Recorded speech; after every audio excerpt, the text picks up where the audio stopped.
আয়ুষের এত দিনে তিলে তিলে গড়া এই স্বপ্ন দ্বার প্রান্তে পৌঁছে যাওয়ার আগ মুহূর্তে এবার আয়ুষের স্বপ্ন ঘুরিয়ে দেওয়ার চিন্তা ভাবনা করলো দেবলীনা। হ্যাঁ বন্ধুরা, ভিডিওতে লাইকতে দেখতে থাকুন। যে মুহূর্তে কিনা অফিস থেকে হঠাৎ করে আয়ুষের ফোন আসে এবং আর্জেন্ট যখন ব্র্যান্ড শ্যুট করার রিকোয়েস্ট জানায় ওভারসিজ ক্লায়েন্টসরা, ঠিক সেই মুহূর্তে আয়ুষ বিপদে পড়ে যায় এবং আয়ুষ বলতে থাকে যে ও মাই গড, এখন আমি কী করবো? এটা কোন তুমি অগ্নি পরীক্ষার মধ্যে আমাকে ফেলে দিলে ঠাকুর, বলো তো? যেখানে কিনা আজই মা কুসুমকে ছাড়পত্র দিয়েছে এবং আজই এরকম অগ্নি পরীক্ষায় তোমার আমাকে ফেলতে হলো ঠাকুর। এবার আমি কী করবো? আমি কোন মুখে গিয়ে দাঁড়িয়ে কুসুমকে বলবো যে কুসুম তুমি আমার জন্য, আমার স্বপ্ন পূরণের জন্য তুমি এই কাজটুকু অন্তত করে দাও? এটা তো কোনোভাবে কুসুমকে বলাটাও ঠিক হবে না, কারণ কুসুম নিশ্চয়ই এই মুহূর্তে ওর বরের সঙ্গে আছে এবং ওর হবু বরের সঙ্গে ও কোয়ালিটি টাইম স্পেন্ড করবে, এটা তো স্বাভাবিক।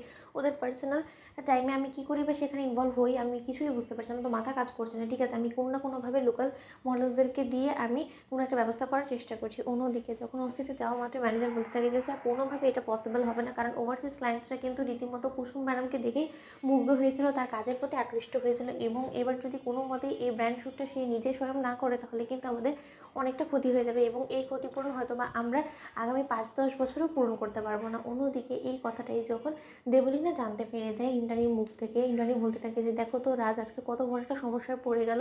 আয়ুষ কী করে আমি সমস্যার সমাধান করে দেবো আয়ুষের, আমি তো সেটাই বুঝতে পারছি না। যেখানে কিনা আজকে আমি কুসুমকে নিজ হাতে ছাড়পত্র দিয়ে দিলাম ওর বরের কথা অনুযায়ী, ঠিক সেই জায়গাটাতে আজকেই কুসুমের প্রয়োজন পড়ে গেল এবং মেয়েটাকে আমরা কোন মুখে গিয়ে বলি যে আমাদের এই কাজটার মধ্যে নিজের কাজ সব কিছু ফেলে আমাদের এই কাজটা করে দিতে? বলো তো, এটাও তো মানায় না আমাদের, তাই না? ঠিক সেই মুহূর্তে যখন দেবলীনা বলতে থাকে যে তার মানে আজকে কুসুমকে নিয়ে টানাপড়া চলছে এবং কুসুমকে অবশ্যই আয়ুষের প্রয়োজন পড়বে আয়ুষেরই স্বপ্ন পূরণ করতে।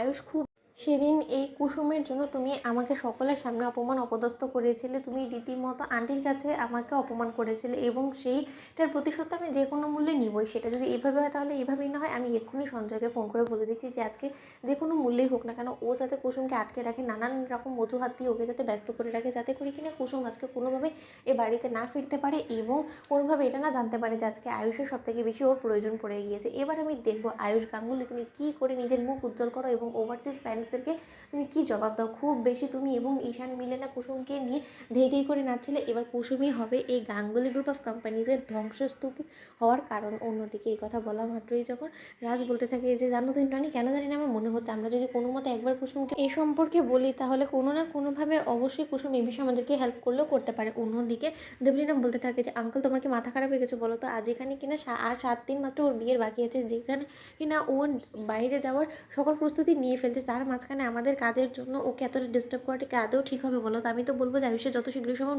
নতুন একটা মডেল অ্যারেঞ্জ করাটাই বেটার। তো বন্ধুরা, লাইক এবং শেয়ার করে সাবস্ক্রাইব করতে ভুলো না।